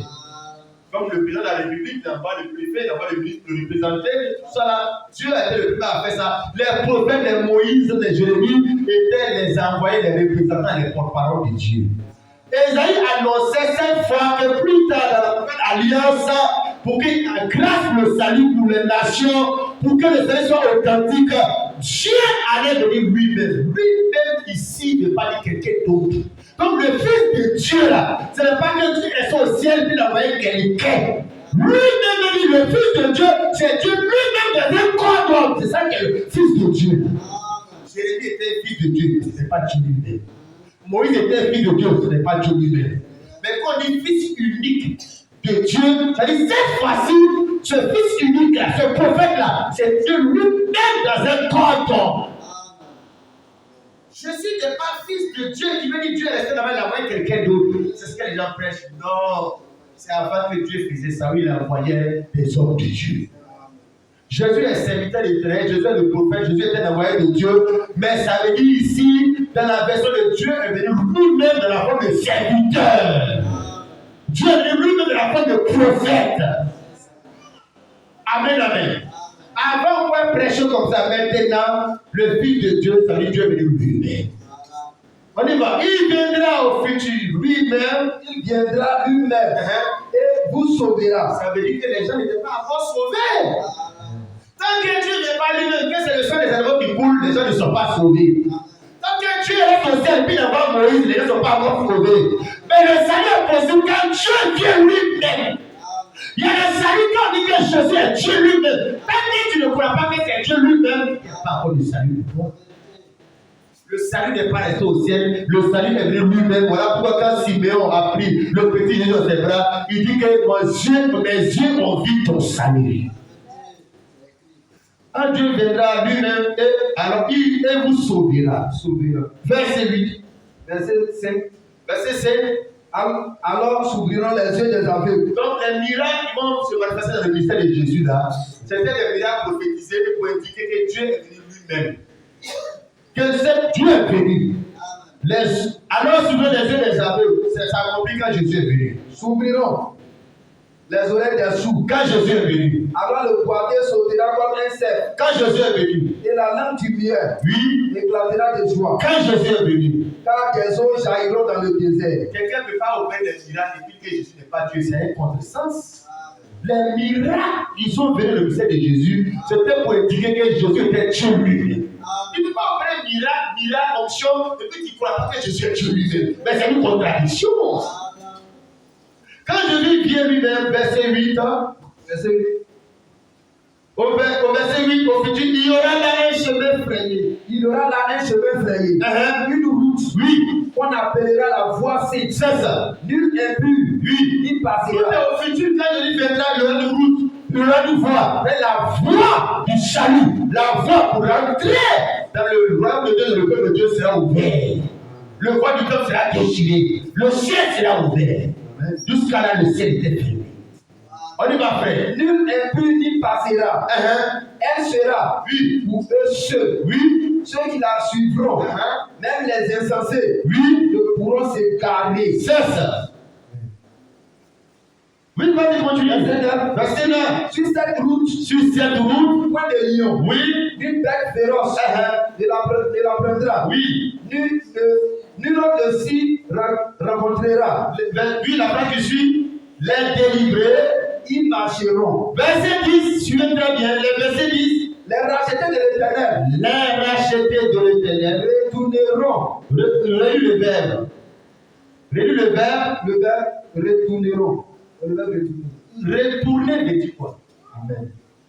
Les rachetés de l'Éternel retourneront. Retourner veut dire qu'ils étaient là-bas. Ils retournent où ils étaient déjà là-bas. C'est ça le verbe, le mot retourner. Donc ça veut dire ceux qui vont au ciel, c'est ceux qui étaient déjà là-bas. Un chrétien ne va pas au ciel. Un chrétien retourne au ciel. Maman Georgette là, moi je peux dire que je m'en vais chez maman Georgette. Mais elle là, elle ne va pas chez elle. Elle retourne chez elle. Un chrétien, l'enfant de Dieu, ne va pas au ciel. Il retourne au ciel où il était prédestiné là-bas de l'île. Alors, pour prêcher l'évangile, on ne prêche pas l'évangile pour brûler l'église. Pour prêcher l'évangile pour que ceux qui étaient à la maison retournent à la maison. Ceux qui étaient sauvés retournent au commencement dans l'éternité. Moi, quand Jésus viendra, regarde, relis encore, frère. Verset 10. Quels sont ceux qui ne peuvent pas se repentir? Les deux brigands là. Pourquoi non se repentir? Parce qu'il était là-bas. Son nom était là-bas. Il ne fait que se repentir, c'est fait de tout retourner. Mais pourquoi l'autre brigand ne se repent pas alors qu'ils ont violé les mêmes femmes ensemble? Ils ont fumé la drogue ensemble. Parce qu'ils n'étaient pas là-bas. Ils n'étaient pas prédestinés là-bas. Ils n'étaient pas dans l'éternité. Nous retournons dans l'éternité. Vous voyez, frère? Donc il y a des gens qui ne peuvent pas aller. Il y a des gens qui sont en train de retourner. Nous, on ne cherche pas à aller au ciel. On cherche à retourner. Maman Georgette ne va pas chez elle. Elle retourne chez elle. Mais moi, par contre, je ne retourne pas chez moi quand elle va chez elle. Je vais. Parce que ce n'est pas chez moi. Donc, au ciel là, le nom de Dieu au ciel là, c'est chez nous à la maison. On ne fait que retourner là-bas. Il a dit, je dis pour toi, il a dit, il y aura là un chemin frayé, une route. Quand Dieu viendra en chair pour donner le salut, c'est pour que les enfants de Brésil retournent. Mais Brésil entendent ma voix. On se connaît depuis l'éternité. Ils étaient à moi. Ils étaient dans la pensée de Dieu. Que la parole soit, ils étaient dans la pensée, la présence de Dieu. Il y a des gens qui n'étaient pas dans cette éternité-là. La Bible dit que il y aura un chemin frayé, une nouvelle une route qu'on appellera la voiture. Lui ne plus y passera, elle sera pour eux seuls. Ceux qui la suivront, même les insensés ne pourront s'égarer. C'est-à-dire, ça montre que si un chrétien ne peut pas faire du salut, il ne peut pas s'égarer. On connaît des situations, abandonner la main du Seigneur à cause de cette situation, mais avant de mourir, là, comme le bébé là, il va se repentir. Il ne peut pas faire le salut, il ne peut pas s'égarer. Quand il s'égare, c'est par rapport à l'éternité. Sinon, il peut prendre des voies d'égarement dans les choses qu'il fait. Mais quand tu arrives, il va rester dans sa vie pour lui, là, c'est pas possible. Ceux qui la suivront, même les insensés ne pourront s'égarer. Sur cette route, pas sur ces routes au pluriel, il y a une seule route. Il n'y a qu'à avoir plusieurs religions. Il y a une seule route, il y a une seule chemin, il y a une seule voie. On peut déboîter, passer par beaucoup de voies. Voilà, on peut passer par Baïkou, Daoudou. On peut passer par beaucoup de voies. Pour aller au ciel, là, c'est pas une seule voie. Si ce n'est pas cette voie, on appelle Jésus, que ça appelle ça Mohamed, tu vas la faire. Quand tu veux prêcher le salut, là, il faut dire ça à direct que les gars voient pour choisir. Oh Dieu, là, tous les aussi, c'est le Dieu. Dieu est pour tout le monde. Les catholiques vont au ciel, les musulmans vont au ciel. Mais qui va laisser là? Qui va laisser? Comme on est catholique, si tu vis dans le péché jusqu'à ta petite un peu d'argent, tes parents vont donner ça au père, tu vas payer. Ton vont mettre ensemble dessus, ils vont prier. Allez, tu vas être sauvé. Donc, dans ce moment-là, c'est que ça doit ne pas pour les vrais ceux qui a resté. Hein. Parce que, dans le moment qu'il y a quelqu'un qui veut prier pour quoi de quelqu'un qui soit sauvé, allez, on peut faire ce qu'on veut. C'est le dernier qui va prier pour les cadavres, là, ne pas pour le prêtre, là. C'est lui qui a resté. C'est lui qui va prier pour lui. Frère, regarde, on est sauvé pour aller au ciel parce que depuis dans l'éternité, on était déjà sauvé. On est tout. Donc on est sur la terre. Comment on peut savoir pour que les gens la sortent de où ils étaient? Au commencement était la parole. Donc la parole est éternelle. Donc la parole là, dans l'éternité, c'est qu'elle était là. Quand on nous prêche la parole, on est en train de nous manifester notre identité depuis on était à la maison là-bas. C'est comme la parole qu'on nous appelle. C'est pas bénédiction, prospérité, mariage. C'est pas ça qu'on peut appeler les sévices, les olives de l'éternité. C'est la parole. La nature de leur Dieu. Ils étaient parole au commencement. Parce qu'il y avait dit qu'existait, on existait sous forme de parole. C'est pas la parole que Dieu nous appelle. Il dit, sur cette route, mon lion, l'une de bête féroce ne la prendra, l'une de s'y rencontrera, les délivrés, ils marcheront. Les rachetés de l'éternel les puniront. Ils iront à Sion avec chant de triomphe, et une joie éternelle couronnera leur tête. L'allégresse et la joie s'approcheront, la douleur et les gémissements s'enfuiront. Frère, notre joie ne dépend pas de l'argent qu'on a dans la poche. Ça, c'est le païen, ça.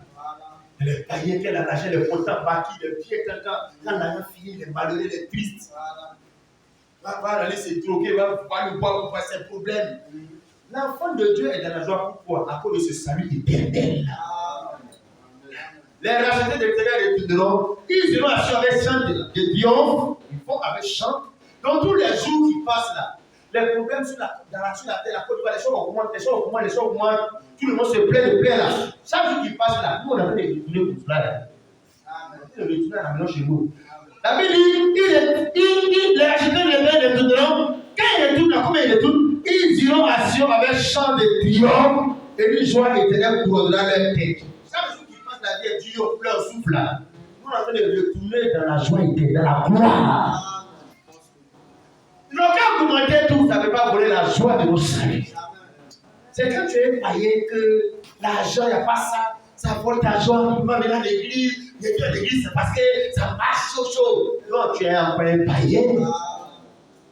Quand tu es sauvé, racheté, quand tu n'as pas l'argent, c'est vrai, ça te détruit, ça te met mal à l'aise. Mais tu as plus que l'argent dans ton âme. Je ne suis pas marié, je n'ai pas eu d'enfant. Regarde ma soeur, mon frère. Quand souvent les gens prêchent comme cela, mariage, enfantement, ça fait souvent comme si les femmes chrétiennes qui n'ont pas d'enfants, elles sont maudées, sont malheureuses. Regarde, ce n'est pas tous les enfants de Dieu élus, sauvés qui vont avoir des enfants. Ce n'est pas tous les enfants de Dieu qui vont se marier. Pas tous les enfants de Dieu qui vont travailler l'argent. Il y a des gens qui vont laisser pauvres mourir comme Lazare. Jésus a dit aux apôtres, vous allez tuer les pauvres avec vous. Ça veut dire qu'il ne faut pas laisser cette situation voler ta joie liée à ton salut. L'apôtre Paul même n'était pas marié, et puis il va plus loin pour prêcher, pour dire il souhaite que les gens soient comme lui parce que quand tu es marié, ça peut créer des risques de partir au Seigneur. Pour montrer les avantages, même mais quand tu n'as pas ça, les avantages, on nous a fait croire que c'est une malédiction. Donc ça fait qu'on est dans la convoitise, on est malheureux, on maudit Dieu, qu'on n'a pas ça, on n'a pas ça parce qu'un enfant de Dieu doit avoir tout ça. Non, monsieur, ce n'est pas vrai. Dieu est souverain comme on a prêché. C'est lui qui crée la lumière, il crée les ténèbres. Il rend les gens mieux, il rend un sou. C'est Dieu qui fait ça. Si c'est ce qu'il a décidé de faire de moi, et qu'au-delà de tout cela, il a décidé de me sauver de la vie éternelle, Dieu bénit son nom, puis j'avance. Il y a des soucis que tu avais sur ta tête, là, ça va te détruire. Rien. Ça va rien changer. Et puis, quand Dieu ne te donne pas enfant, là, est-ce que ça fait l'arrêt d'être Dieu? Est-ce que ça fait sa divinité? Quand Dieu n'a pas donné l'argent, est-ce que ça fait qu'il n'est plus Dieu? Il ne te donne pas, il est toujours Dieu. Alors, ça va rien changer. Tes douleurs, il faut les louer parce que Dieu, il est au-dessus de tout ça. Pour qu'au contraire, tu montres que Dieu, moi je ne suis pas, comme Job a montré, voulu montrer à Satan, que Dieu me donne des enfants puis les enlève. Je vais tuer le béni, le louer. Quand j'ai l'argent, je n'ai pas l'argent, je ne suis pas malade, je ne suis pas malade. Dans toutes les positions, Dieu me renverse, me place, je tombe, je suis debout, couché ou renversé, je bénirai le nom de l'Éternel. Quand il a fait ça, bouche de Satan était fermée. Et Dieu a dit, mais tu ne vas pas mon secteur, genre, je t'ai dit qu'il n'y a personne qui est comme lui sur la terre, il est intègre et juste. Même si on lui a tout arraché, mais lui, il vit comme s'il n'a rien perdu, parce que son trésor, c'est le Seigneur. Et la vie après l'épreuve, Dieu lui a donné de tout ce qu'il a perdu. Frère, ce message que je vais t'apporter, que tu as plus que ce que tu n'as pas, le salut. La grâce, toi qui étais Moabite, Ammonite, toi qui étais comme Ruth, toi qui étais comme Rahab la prostituée, toi qui étais comme Corneille, nous tous qui étions sans Dieu, sans alliance dans ce monde, il nous a intégrés par grâce. Ce n'est pas Ruth elle-même qui a fait qu'elle est rentrée dans la destinée pour devenir une ancienne de Jésus. C'est Dieu qui l'avait appelée par élection dans l'éternité. Mais pourquoi sa soeur est partie, elle est partie? L'autre publicain est déçu, Jésus est bien sûr. Qu'est-ce qu'il faisait? Parce qu'il y a un appel que tu as sur ta vie. Voilà pourquoi il faut accepter qu'on prend la parole de Dieu pour te discipliner. Parce que toi, tu n'es pas comme les autres jeunes. Tu n'es pas comme les autres chrétiens. Toi, tu es un enfant de Dieu. Toi, tu appartiens à Dieu. Tu vois bien, mes frères, ce que je vais te montrer à la fin, quand dans Néhémie 13, ils ont commencé à sortir la parole de Dieu. Ils ont commencé à prêcher ce que Moïse prêchait. Mais on ne prêchait pas ça. Il a commencé à avoir une séparation. Les Ammonites, les Moabites, ils ont été chassés, ils ont été mis dehors, délogés. C'est comme ce matin aussi quand tu entends la parole de Dieu. Et puis tu sens que tu as des mauvaises habitudes, même de s'habiller, que tu faisais, mais tu sens que ces habillements-là, c'est des choses qui sont maudites qu'on n'arrive pas à la parole de Dieu. Regarde, quand la parole de Dieu est dans ton cœur, tout ça là, tu chasses ça de ta vie. La seule chose qui peut aider un enfant de Dieu à revenir au Seigneur, c'est qu'on puisse lui lire la loi de son Dieu, la parole de son Dieu. Je vais le lire pour toi sur le passage de Néhémie, la Bible au verset 1. Que dans ce temps, on lit en présence du peuple dans le livre de Moïse. Et là, on dit, tu vois écrit que l'Ammonite et le Moabite ne devraient jamais entrer dans l'assemblée de Dieu. Donc, le gars, son esprit vient d'être ouvert, il vient d'avoir une nouvelle information. Que coiffure ça là, ça ne devait pas être sur ma tête parce que mon corps est le temple de Dieu. Donc, depuis, on n'a pas informé des interdits, de ce qu'il ne doit pas faire, des choses qui sont illicites. Que les musiques de Bordeaux là, les musiques de viol et viol, de congélateur là, ça ne doit pas être son portable, ça ne doit pas être son oreille. Lui, il dit écouter les pasteurs païens là. Et puis qu'on lit la loi de l'écriture, il voit que ça fait partie des musiques des Moabites, des Ammonites. Tu sais, il aime danser. Alors la Bible dit qu'ils ont commencé à prêcher ça. Ils ont commencé à voir les collants, coller les habits, tous ces choses païens, que déjà Moïse avait condamné il y a longtemps. Mais c'est les pasteurs là qui ne prêchent pas ça. La sanctification, le dépouillement. Quand on va à l'église, on va à l'église quand on veut. Voilà, on fait quoi ça? On va à l'église quand on veut, quand tu as le temps quand on veut, que ce n'est pas une obligation. Mon frère, Tu as les droits avec Dieu, non? Tu as les droits de lui demander qu'il te bénisse. Tu as les droits qu'il te donne, te guérisse. Mais tu as les devoirs avec ce Dieu-là aussi. Tu as le devoir d'aller adorer. Tu as le devoir d'aller évangéliser. Tu as le devoir de venir très tôt sur les chaînes. Tu as le devoir de servir Dieu. Mais pourquoi tu vas dire dans tes droits? Un enfant, moi mon enfant, il a des droits envers moi, mais il a des devoirs aussi à mon égard. Si tu es un enfant de Dieu, tu as des droits. Dieu a les droits de te bénir, de te donner des diplômes, mais tu as les devoirs de le servir. C'est ton devoir là. Mais quand tu vas faire ton devoir, alors tu dois renoncer aussi à tes droits. Dis-le. Hey, tu ne mets pas tes zéros, puis qu'est-ce que tu veux? Tu vois, frère, les gens, ils s'appuient sur les droits. Seigneur, tu as dit que je ne serai pas à la queue, mais je serai à la tête. Donc, il connaît ses droits ici. Et tes devoirs. Là où d'autres sont semblés, on est présent. Et tes droits, si quelqu'un veut prier, qu'il rentre dans sa chambre, qu'il ferme la porte, qu'il prie son Dieu dans le secret, mais c'est tes devoirs. Alléluia. Oui, frère, tes devoirs de servir Dieu, soutenir le de Dieu avec ton argent. Je ne dis même pas avec ton argent, avec l'argent de Dieu qu'il a mis dans ton porte-monnaie.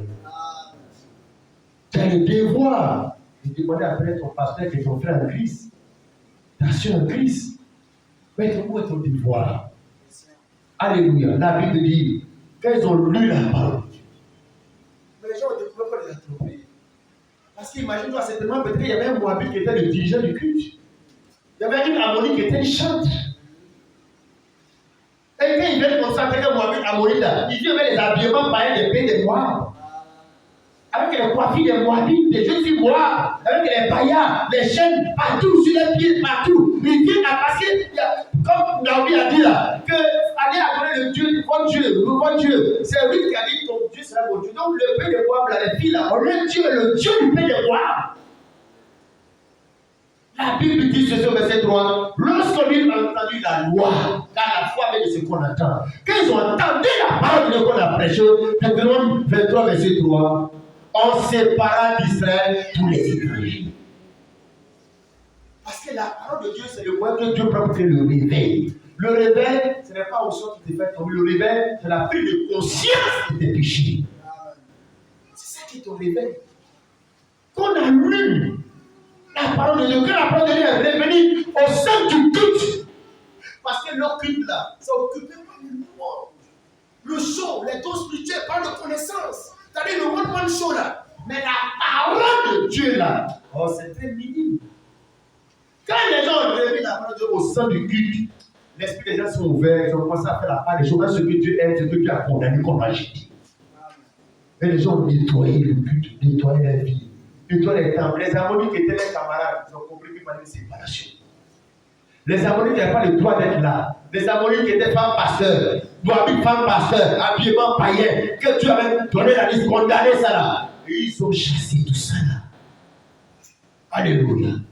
Et ce matin, frère, l'invitation que je vais t'apporter, c'est celui-là. Comme la question va se poser, mais comment les Moabites ont pu intégrer l'assemblée du Seigneur malgré l'interdiction de Deutéronome 23? Comment ils ont fait? Comment vous faites pour femme pasteur alors que 1 Timothée 2 là ça existe? Apocalypse 2 ça existe? Comment vous faites? Donc vous sautez clôture, vous sautez la parole. Vous ne lisez pas la parole de Dieu, ce n'est pas ça qui intéresse. Mais Dieu n'est qu'à les bénir seulement. Tu vois, dans Matthieu chapitre 29 à 13, quand le Seigneur envoie les gens pour les noces festivités par rapport à son fils qu'il a organisé, les noces sont venus, il a trouvé quelqu'un qui n'a pas d'habit de noces. Il lui a demandé, mon ami, comment es-tu rentré ici sans avoir d'habit de noces? Comment tu as fait?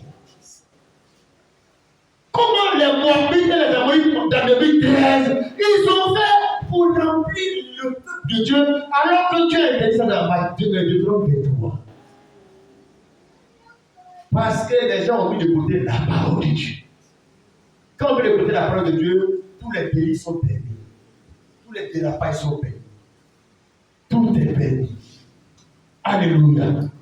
Oui, Matthieu 7, verset 23, terminons par là. La porte étroite ou bien la porte large. Comment les gens ont pu rentrer là, dans 2013, Les Moabites et les Amorites là, ils sont passés par la porte large. Parce que la porte du Seigneur est toujours étroite. La porte de Dieu d'interdiction est toujours là. Pour entrer, mais c'est difficile. Vous voyez, le royaume de Dieu est comme le Tamsa. Il y a la petite porte qui est là, et la grande porte. La petite porte, normalement, du royaume de Dieu, c'est petit, hein? On ne peut pas rentrer comme ça comme on rentre là. Ça dit qu'il faut changer de position. Il faut concentrer ton ventre pour rentrer. C'est-à-dire qu'il faut te déformer pour avoir le même volume, la même taille, la même forme de la porte. Il faut te conformer à la porte. Mais la large porte qui est là, tu ne fais pas d'effort, tu rentres. Matthieu 7, 23. La porte par laquelle Naomi est rentrée dans le peuple de Dieu, c'est pas par la même porte que dans 2013, les gens des Moabites là sont rentrés. Ils sont rentrés par une autre porte facile, en dehors de la parole de Dieu. Or, Naomi est rentrée par la porte de la nouvelle naissance que le Seigneur avait prêché à Nicodème. Si un homme est tout d'esprit, ne peut pas rentrer dans le royaume. Matthieu 7, 23. Matthieu 7, 23. Alors je leur dirai ouvertement. Vas-y. Alors je leur dirai ouvertement, je ne vous ai jamais connu. Oui. Retirez-vous de moi, vous qui commettez l'iniquité. C'est ça. C'est 13. Matthieu 7, 13. Matthieu 7, 13, oui. Entrez Entrez par la porte étroite. Oui. Car large est la porte. Spacieux le chemin. Oui. Il mène à la perdition. Et il y en a beaucoup qui entrent par là. Verset 14. Mais étroite est la porte. Étroite. Quand on dit étroite, C'est quand tu es gros là. ça ne veut pas dire que tu ne peux pas rentrer. Ça veut dire qu'il faut les faire régir selon la mesure de la porte. Là, tu peux rentrer. Si tu es trop grand de taille, il faut t'arranger pour t'abaisser. Ça veut dire que la porte là, tu ne vas pas élargir parce que tu es grosse. Tu ne vas pas agrandir parce que tu es long. C'est toi qui dois t'adapter à la forme de la porte. Au lieu que les gens, on amène les gens à s'adapter à l'évangile, on adapte l'évangile aux gens. On adapte l'évangile à l'émotion des gens. Non! C'est les gens qui doivent s'adapter à l'évangile qui doivent pas se changer. On y va, frère. Verset 14. Mais toi est la porte. Mais étroite est la porte. Resserrez le chemin. Il mène à la vie. Et il y en a peu qui les trouvent. Pourquoi il y en a peu qui les trouvent? Parce que c'est resserré, ça demande de faire des efforts, des sacrifices. Ça demande de remplacer certains bagages. Parce que vivre dans l'impudicité, ça te donne une forme qui est au-delà de la porte. Il faut te débarrasser de ça. Ça va te donner une forme skinny, parce que la porte est skinny. Car il dit, mais étoile à la porte, resserrez le chemin qui mène à la vie, il y en a peu qui les trouvent. Il y a peu qui sont sauvés. Mais pourquoi il y a peu qui sont sauvés pendant qu'il y a beaucoup d'églises? Pendant qu'il y a beaucoup de gens dans les églises. Et puis à la fin, ceux qui sont sauvés sont peu. Ça veut dire alors, ces églises-là constituent les portes larges. L'église de l'évangile, la porte large. L'église qui prêche les messages larges. La liberté de faire ce qu'on veut. Au début, le message de l'évangile, c'est l'évangile du chemin étroit. La porte étroite, la porte serrée. Mais les pasteurs finissent par élargir l'évangile pour que les Ammonites, les Moabites, chacun ait sa place, les drogués, les pédés, tout le monde rentre. Nous, l'église est remplie de païens, des pasteurs païens. Tous ceux qui ont la tous on appelle pasteurs. Tout le monde, tous c'est les pasteurs. Tous sont des gens. C'est-à-dire, on a élargi ce qu'on appelle l'église du Seigneur. Il y a tout dedans. Quand tu vas sur Internet, les pasteurs, ceux qui ont anglophone, Ghanais, Nigériens, c'est pas la peine. Les gens ne rasent pas des femmes dans l'église. Oui, mais pourquoi l'enfant? Qu'est-ce l'enfant? Comme les filles de l'autre. Est-ce qu'on veut enfant? Donc on prend tous les couleurs qu'il faut, parce que tout ça, ça donne l'enfant quand même. Ils embrassent dans l'église. Parce que ça, c'est moi dans Paris, son nom sale là, sa sueur sale là. Et là, ils croient. Façon prophétique. C'est l'homme de Dieu. Et puis il y a les témoins qui suivent. Et si tu veux avoir les pensées des ouvertures, les femmes se mettent en bassine devant les gens, on les lave. Il y a des choses là même, là, si on n'est pas vu dans la vidéo, si on nous dit là, tu ne peux pas exagérer quand même. On dit qu'il doit il ne faut pas exagérer. Mais il y a des choses de la vie, il y a des témoins derrière. Alléluia. Il Frères et sœurs, nous voulons ramener la parole de Dieu au centre du culte pour que nous puissions connaître les choses que Dieu a condamnées et les choses que Dieu a permises. Quand Dieu a condamné quelque chose, il n'est pas dessus. La parole de Dieu n'est pas comme la Constitution du Côte d'Ivoire où on peut faire un référendum pour changer certains articles de la loi. Ce n'est pas comme ça la parole du Seigneur.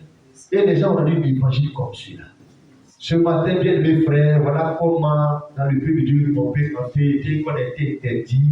Parce que Colossiens, l'Écriture nous dit, il a effacé par la croix les actes dont les ordonnances nous condamnaient et qui se contre nous. Deutéronome 22:3 qui existait contre tout ce qui était écrit enfant d'Israël. Jésus-Christ, Dieu venait en chair pour nous sauver à la croix. Il est venu pour annuler ça, pour nous introduire avec la loi de la grâce. Mais quand on dit qu'on est rentré maintenant dans le salut par la grâce, même la grâce même a ses lois. Quand Adam était dans le jardin d'Éden, de la vie éternelle, Dieu a dit vous pouvez manger tous les arbres du jardin, mais vous ne devez pas manger les fruits de l'arbre de la connaissance du bien et du mal. Ça dit même dans la vie éternelle, il n'y a pas encore le péché, mais il y a tous des interdits. Il y a tous des interdits là où il y a la grâce, là où il y a la vie éternelle. Le péché, le salut, la vie, le salut, le péché n'était pas encore entré. Adam était dans la vie éternelle, mais il y avait toujours des interdits. Même quand Dieu nous a sauvés, il y a toujours des interdits. Que son nom soit béni. Moi, je tenais de vous, frères. Nous allons demander sa grâce. Que Dieu nous aide, mes frères, à devenir dans sa parole. Que Dieu nous aide à ne pas faire entrer les Amorites, les Moabites qu'il a condamnés dans nos vies, dans nos cœurs. Parce que la maison de Dieu, l'assemblée de Dieu, c'est nous. Ce que Dieu a condamné hier, il le condamne aujourd'hui. Mettons dehors toutes sortes d'Ammonites vestimentaires, Ammonites, Moabites, les habitudes, dans ta manière de servir, tout ce qui est étranger à l'adoration. Regarde que tu as mis dans ton cœur, quand tu entends la loi de Dieu, prends l'engagement, ta décision de te séparer de tout cela. Voilà le but pour lequel on prêche la parole de Dieu. Pour que tu te sépares de tout ce dont tu dois te séparer. Et de bon avoir, le commandement vient de le Seigneur pour mon Dieu.